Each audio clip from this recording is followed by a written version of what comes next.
17 kondisi seorang wanita atau seorang istri boleh menolak melakukan hubungan suami istri di ranjang. Ma'asyiral muslimat yang dimuliakan Allah Azza wa Jal, apa saja kondisi-kondisi seorang istri boleh tidak melayani suaminya? Pada dasarnya seorang istri menolak ajakan suami itu hukumnya haram, bahkan terlaknat. Nabi SAW sampai menyebutkan ancaman di dalam hadisnya, idza da'a ar-rajulu imra'atahu ila firashihi fa'abat an taji'a la'anathal malaikatu hatta tusbiha. Apabila seseorang suami mengajak istrinya untuk berhubungan ranjang, kemudian sang istri menolak untuk mendatanginya, maka para malaikat akan melaknat istri tersebut sampai datang waktu subuh. Dalam riwayat hatta tarji'a, sampai dia mau melayaninya. Hadis ini kata Imam Nawawi rahimahullahu taala, dalilun ala tahrimi imtina'iha min firashihi li ghairi udhrin syar'iyyin. Hadis ini menunjukkan tentang haramnya seorang wanita mencegah dirinya akan ajakan suaminya tanpa udzur yang syar'i. Karena di sini Nabi SAW mengancam dengan laknat. Jadi hukum asalnya seorang wanita tidak boleh menolak ajakan suaminya dalam kondisi apapun selama tidak ada udzur syar'i. Akan tetapi ada 17 kondisi seorang istri boleh menolak. Kapan 17 kondisi seorang istri boleh menolak? Baik, kita akan urut satu persatu. Pertama, kalau si suami itu terjerumus kepada kekufuran, kesyirikan ataupun murtad yang mengeluarkan dari Islam. Mungkin suaminya pindah agama, yang tadinya Muslim menjadi Nasrani, yang tadinya Muslim menjadi Yahudi, yang tadinya Muslim menjadi Hindu dan Buddha. Kalau suaminya berpindah agama alias melakukan kekufuran, kufur akbar, atau mungkin melakukan kesyirikan yang jelas-jelas syiriknya ini syirkul akbar yang mengeluarkan pelakunya dari Islam, maka seorang istri tidak boleh melayani suaminya. Seorang wanita muslimah tidak boleh melayani suaminya yang kufur, yang mengeluarkan ia dari Islam. Ini yang pertama. Yang kedua, suami yang tidak pernah sholat. Dan ini banyak di masyarakat. Banyak suami-suami itu ogah dan enggan melaksanakan sholat. Kalau ada suami yang tidak mau melaksanakan sholat, bahkan sholat 5 waktu dia tinggalkan, bahkan berhari-hari, berbulan-bulan, bertahun-tahun, maka sebaiknya seorang istri tidak melayani suaminya di atas ranjangnya. Karena orang yang meninggalkan solat itu bisa kufur. Kata Nabi SAW, ahdu ma bainana wa bainahumus salatu faman tarakaha faqad kafar. Perbedaan kita dengan orang kafir itu solat. Barang siapa yang meninggalkan solat, dia bisa kufur. Syekhul Islam Ibn Taimiyah rahimahullahu ta'ala sampai mengatakan, man taraka as-salata jumlatan faqad kafar bi ijma'il ulama. Siapapun yang meninggalkan salat secara jumlah, artinya lebih banyak meninggalkannya daripada mengerjakannya. Mungkin salatnya setahun sekali salat Id saja, atau salatnya seminggu sekali salat Jumat saja. Maka kata Syekhul Islam Ibn Taimiyah rahimahullahu ta'ala, konsensus para ulama, kesepakatan para ulama, orang yang meninggalkan solat secara jumlah, artinya lebih banyak meninggalkan dibandingkan melakukan, maka dia telah kufur, keluar dari Islam. Maka suami yang tidak pernah solat jangan menggauli atau jangan menerima ajakannya. Tolak kalau dia meminta untuk menggauli istri. Ini yang kedua. Yang ketiga, suami yang suka mengolok-olok agama. Kalau ada suami sudah suka mengolok-olok agama, menghina Allah, menghina Rasul, menghina Al-Quran, menghina syariat, maka tidak melayani suami. Umpamanya si istri sudah hijrah, sudah mulai salat 5 waktu, sudah mulai berpakaian syar'i, sudah mulai tertata hidupnya sesuai dengan syariat Islam. Tiba-tiba dicemooh oleh suaminya, ngapain lu salat capek-capek saja? Ngapain kau puasa lapar-lapar saja? Ngapain lu sedekah buang-buang duit saja? Ngapain lu pakai cadar buat haredang saja? Dan begitu seterusnya. Maka orang yang mengolok-olok agama, sebaiknya istri tidak perlu melayani suaminya. Karena orang yang mengolok-olok agama ini bisa keluar dari Islam. Sebagaimana Allah mengatakan, "Qul abillahi wa ayatihi wa rasulihi kuntum tastahzi'un la ta'tadhiru qad kaf." Suami yang tidak memberikan nafkah. Kalau ibu punya suami tidak memberikan nafkah, sama sekali tidak memberikan nafkah, baik untuk membeli makan dan minum, baik untuk menempatkan istri di rumah yang layak walaupun kontrak. Pokoknya hidup istri tergantung kepada istri. Suami enggak peduli. Jadi si istri yang sibuk kemudian cari kerja, dia yang cari makan, cari minum, pakaian, cari uang untuk kontrakan, dan suaminya hanya ongkang-ongkang saja bahasa kitanya. Maka suami yang tidak bertanggung jawab seperti ini tidak usah dilayani. Dan kalau dia meminta kepada ibu, boleh ibu tolak, karena dia tidak bertanggung jawab kepada nafkah. Kemudian yang kelima, suami yang tidak mau memberi mahar saat pernikahan. Kalau tidak mau memberi mahar karena tidak ada, kemudian dianggap hutang dan dibayar, tidak ada masalah. Tapi memang tidak ada niat bayar dan tidak ada niat untuk memberi, dan mahar dijadikan main-main saja. Maka kalau suami tidak ada keinginan dan bermain-main dengan mahar, maka seorang istri boleh menolak untuk tidak melayani suaminya di ranjangnya. Ini yang kelima. Yang keenam, suami yang suka mabuk. Umpamanya ada seorang istri mencium dari mulut suaminya bau khamr. Apalagi kalau sudah kemudian memukul, kemudian ngaco ngomongnya, namanya orang lagi mabuk kan tidak sadar. Maka suami yang tercium bau alkohol di mulutnya, artinya dia sudah meminum khamar, maka si istri boleh untuk menolak, tidak melayaninya. Ini juga yang keenam. Kemudian yang ketujuh, suami yang tidak pernah menjaga kebersihan. Mungkin tidak pernah mandi, 1 minggu tidak pernah mandi suaminya itu, padahal air banyak tuh. Sehingga akhirnya mengeluarkan bau yang tidak sedap dari badannya. Ada suami ibu enggak mandi seminggu. Jadi kalau ada, ini ceritanya, kalau ada suaminya malas mandi gitu ya, sampai seminggu apalagi sebulan apa enggak tebal dakinya tuh. Jadi kalau suami itu tidak pernah menjaga kebersihan sehingga mengeluarkan bau yang menyengat, dan itu bisa memadaratkan ibu kan, maka ibu boleh menolak. Suruh mandi dulu. Jadi suruh berwangi-wangi dulu. Nah, ini juga dianggap si istri boleh menolak ajakan si suami. Kemudian yang nomor 8, suami yang punya penyakit menular. Umpamanya si suami ini selingkuh, ataupun dia nusuz, mungkin dia berzina dengan wanita-wanita pelacur, naudzubillah.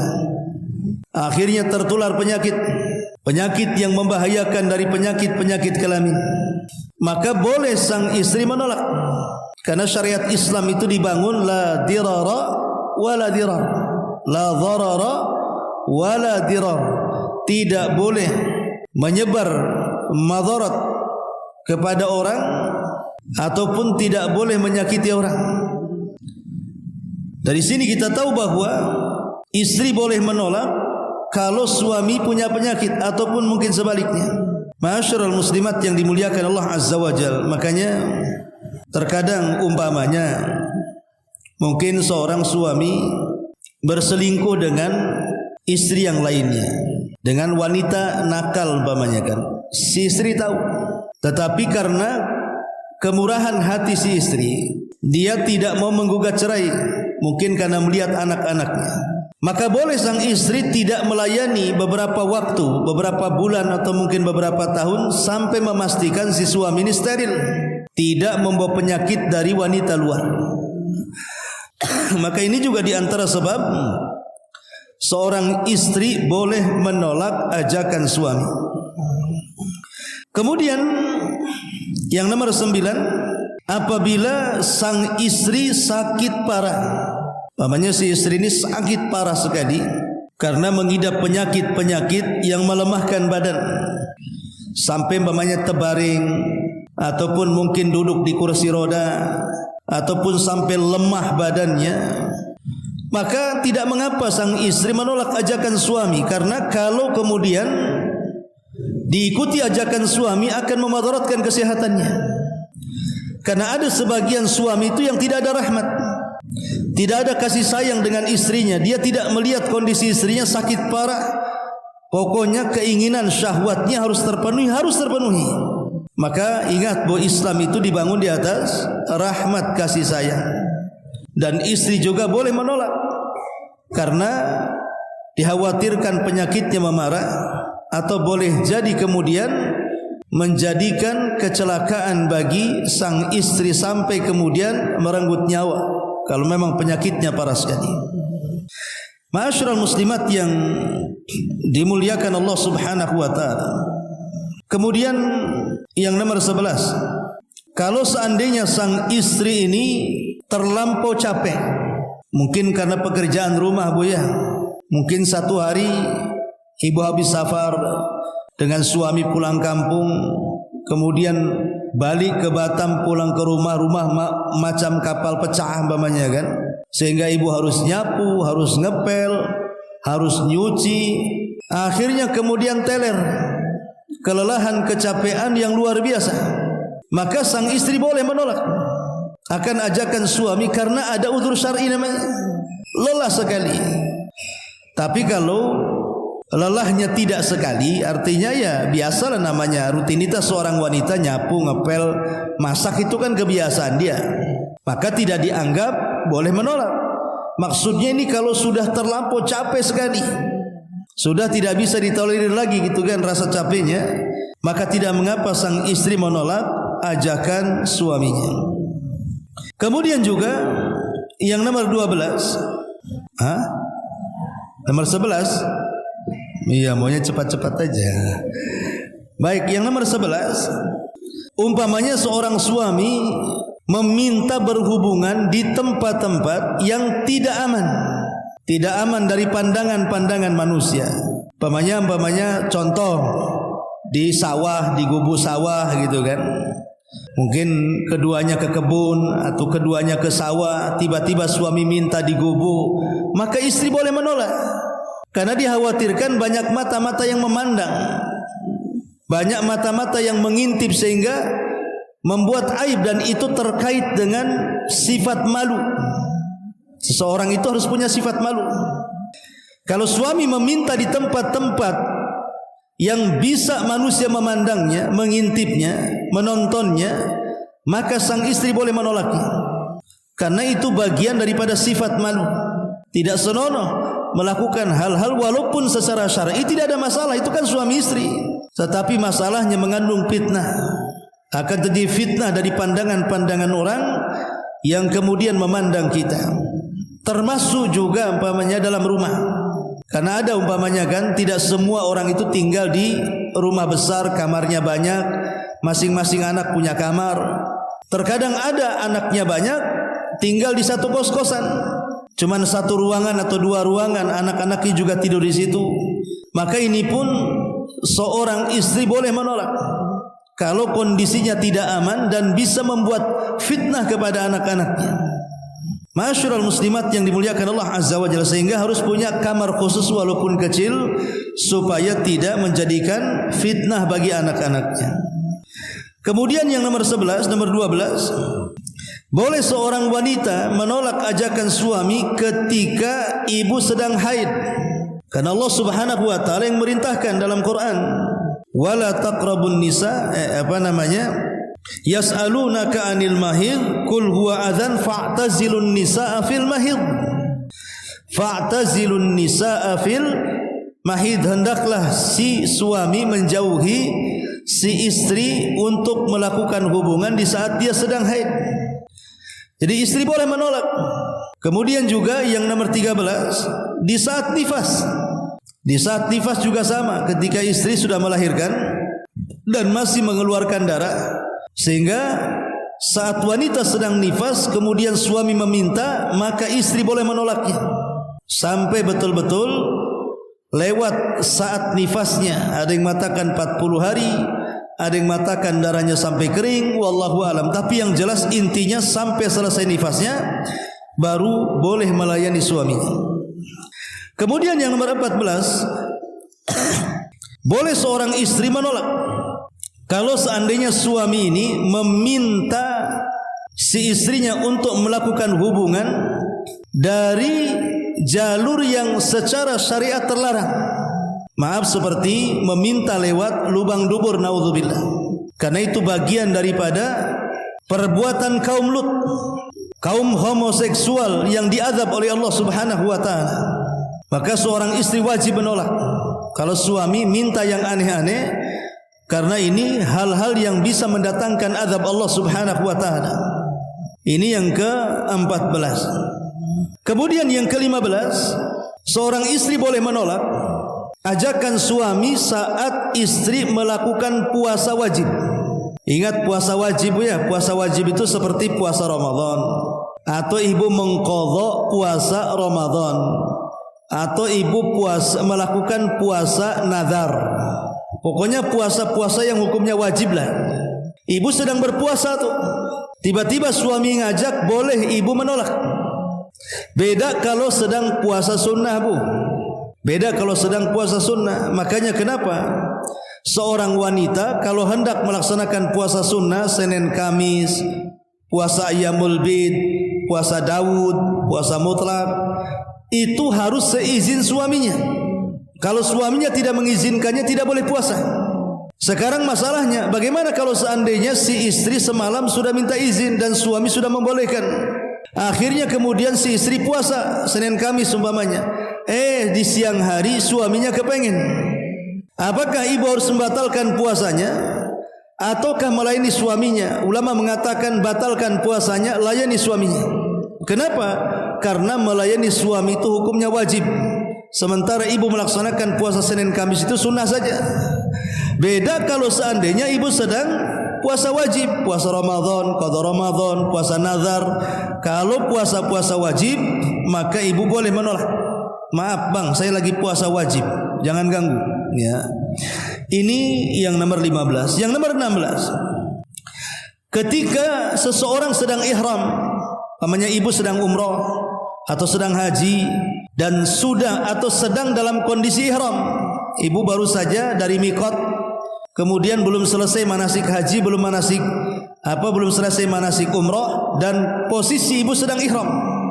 Maka orang yang sedang ihram tidak boleh melakukan hubungan, ibu boleh menolak. Kemudian yang nomor 17, boleh istri menolak kalau suaminya zalim. Umpamanya suaminya tukang pukul, dikit-dikit mukul, dikit-dikit nampar, dikit-dikit mencaci, memaki, pokoknya zalim suaminya. Maka suami yang zalim, tukang pukul, tukang marah, tukang caci, tukang maki, tukang menghina dan begitu seterusnya, maka sang istri boleh menolak ajakan suami. Boleh seorang istri menolak ajakan suami kalau suaminya zalim. Kalau suaminya zalim.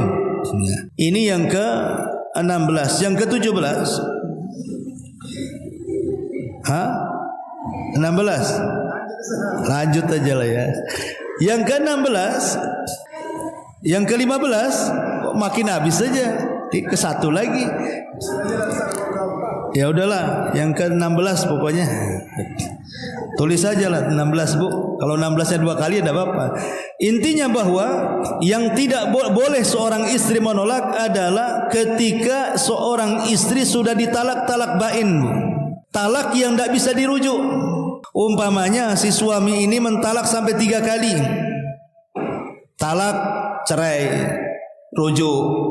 Kemudian talak, rujuk lagi, talak, rujuk lagi sampai 3 kali, Bu. Dan ibu sudah tahu wanita yang ditalak 3 kali tidak mungkin kembali. Maka jangan mau, Bu. Jangan mau diajak, bang, kau sudah mentalak aku 3 kali, tidak boleh dekat-dekat, kita sudah talak bain. Talak yang tidak mungkin rujuk. Terus solusinya bagaimana? Oh, tunggu dulu sampai ada putusan pengadilan. Kalau kata pengadilan saya masih boleh melakukan hubungan, saya layani. Kalau kata pengadilan tak boleh, saya tak mau. Jadi ibu harus tegas. Kalau sang suami sudah dia menceraikan dengan perceraian bain tidak mungkin rujuk, atau sudah habis masa idahnya, ibu baru talak 1, habis masa idahnya, tapi suaminya masih menganggap ibu istri bolak-balik aja ke rumah, jangan mau dilayani, karena itu jatuh kepada perzinahan, karena sudah bukan suami lagi.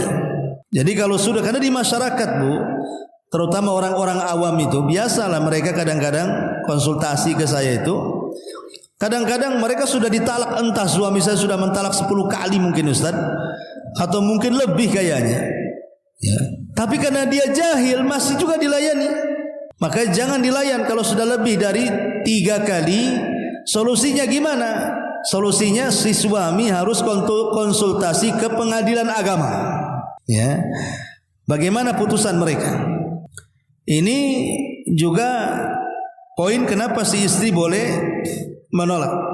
Kemudian juga si istri boleh menolak kalau si suami ada kelainan. Si suami ada kelainan, umpamanya ketika dia melakukan hubungan ada kelainan, melakukan kekerasan fisik, mencambuk, pokoknya kan ada tuh. Si suami-suami yang bejat yang punya kelainan saat berhubungan terkadang menyiksa istrinya. Maka yang seperti ini si istri boleh menolak, karena tidak wajar yang seperti itu orang yang tidak normal, harus ke dokter periksa.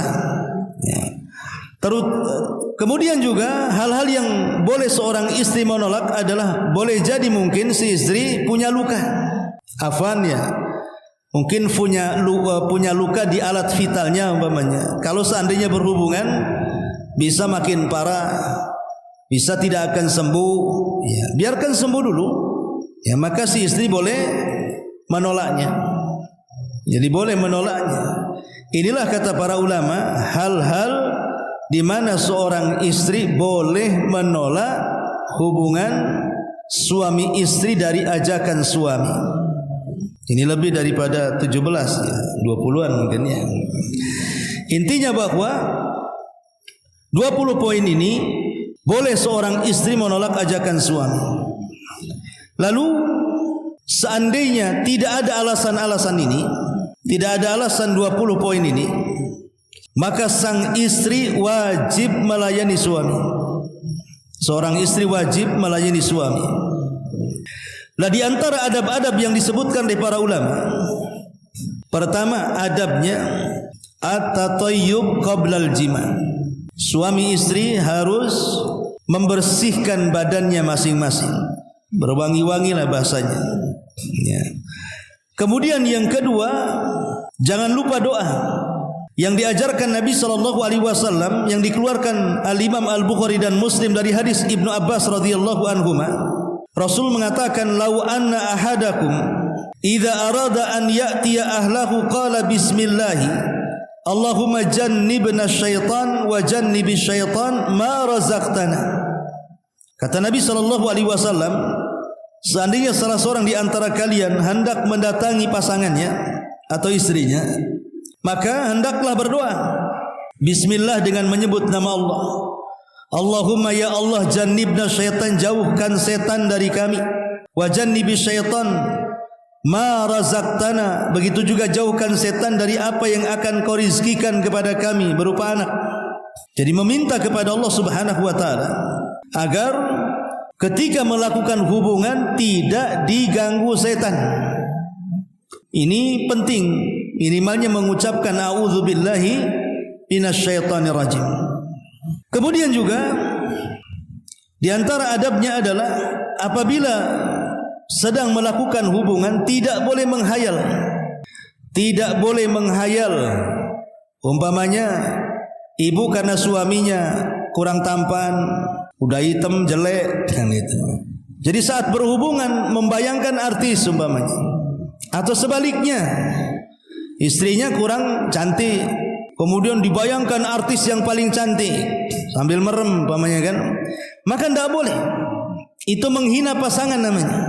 Terimalah takdir Allah Azza wa Jalla, itu suamimu, itu istrimu. Ngapain bayang-bayangkan yang lain? Karena itu bagian daripada waswas syaitan. Ulama mengatakan nggak boleh, haram. Haram karena itu bagian daripada waswas syaitan. Dan itu akibat korban. Di zaman sekarang banyak yang melakukan seperti itu karena korban banyak menonton drakor, Bu. Tahu drakor, Bu? Dracula. Ya, drama apa itu? Ya itu. Jadi akhirnya karena banyak nonton sinetron, banyak nonton drama, akhirnya nengok kan di drama cakep-cakep tuh suaminya, Bu, ya putih-putih mancung-mancung. Tengok suaminya hitam-hitam pesek-pesek. Akhirnya kebayang. Nah, itu enggak boleh, Bu.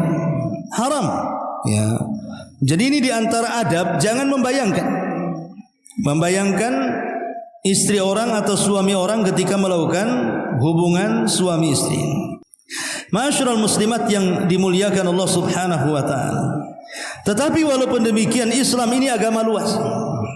Agama luas tidak kemudian bahasanya otodidak ataupun saklek gitu ya, tidak.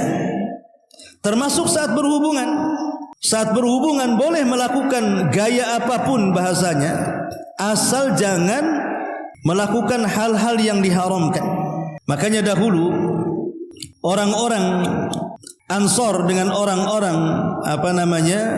Muhajirin ketika hijrah kan ada yang menikah.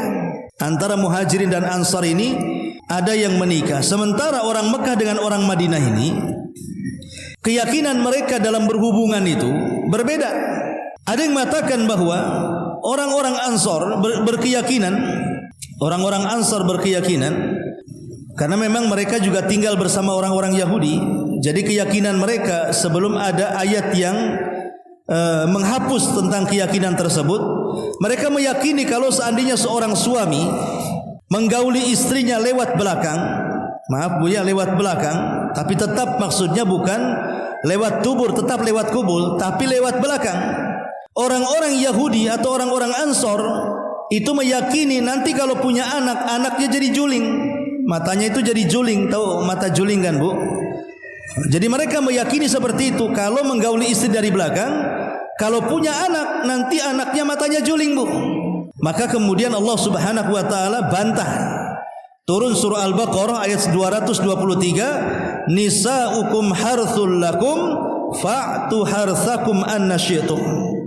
Bahwa wanita-wanita kalian itu bagikan ladang untuk kalian, silahkan kalian berladang dari sisi manapun. Mau dari tengah, mau dari pinggir, mau dari sisi mana, terserah. Asal tetap lewat kubul, bukan lewat dubur. Ma'asyiral muslimat yang dimuliakan Allah Subhanahu wa taala. Kemudian juga di antara adab yang harus dipahami, seandainya ibu sedang melakukan hubungan bersama istri, tiba-tiba ada tamu, Bu. Ada tamu. Akhirnya gagal hubungannya. Masalahnya maaf Ibu ya, ini kan harus dijelaskan.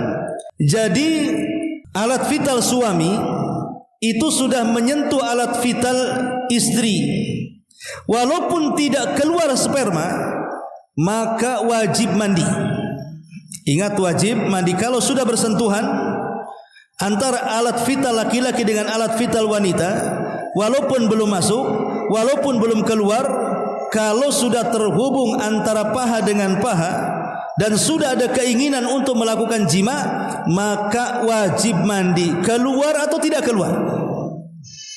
Dipahami Bu ya? Jangan mengatakan kan enggak keluar, ngapain mandi? Enggak gitu dalam Islam. Karena Nabi SAW mengatakan, "Idza jalasa baina syu'abihal arba, thumma jahadaha faqad wajaba 'alaihi al-ghusl wa illam yanzil." Rasul mengatakan, apabila sudah bertemu 4 cabang dan dia menghendaki melakukan hubungan suami istri, maka wajib padanya mandi walaupun tidak keluar. Walaupun tidak keluar. Jadi ini pun bagian daripada adab yang harus dipahami. Kemudian kalau di malam hari, kalau seandainya seorang suami istri melakukan hubungan dan kemudian sebelum tidur dia mandi, itu lebih baik. Kalau sebelum tidur dia mandi besar, itu lebih baik. Tapi kalau memang mandinya nanti di pagi hari karena malam dingin, maka tidak mengapa. Kemudian yang terakhir, tidak boleh menyebar-nyebar rahasia ranjang, baik oleh suami ataupun oleh istri. Tidak boleh, haram hukum si istri kemudian menyebar-nyebar urusan ranjang bersama suaminya atau sebaliknya. Karena Rasul mengatakan, manusia yang paling buruk di sisi Allah adalah seorang istri yang menyebar rahasia suaminya atau sebaliknya. Inilah di antara hal-hal yang berkaitan dengan kondisi-kondisi seorang istri boleh tidak melayani suaminya.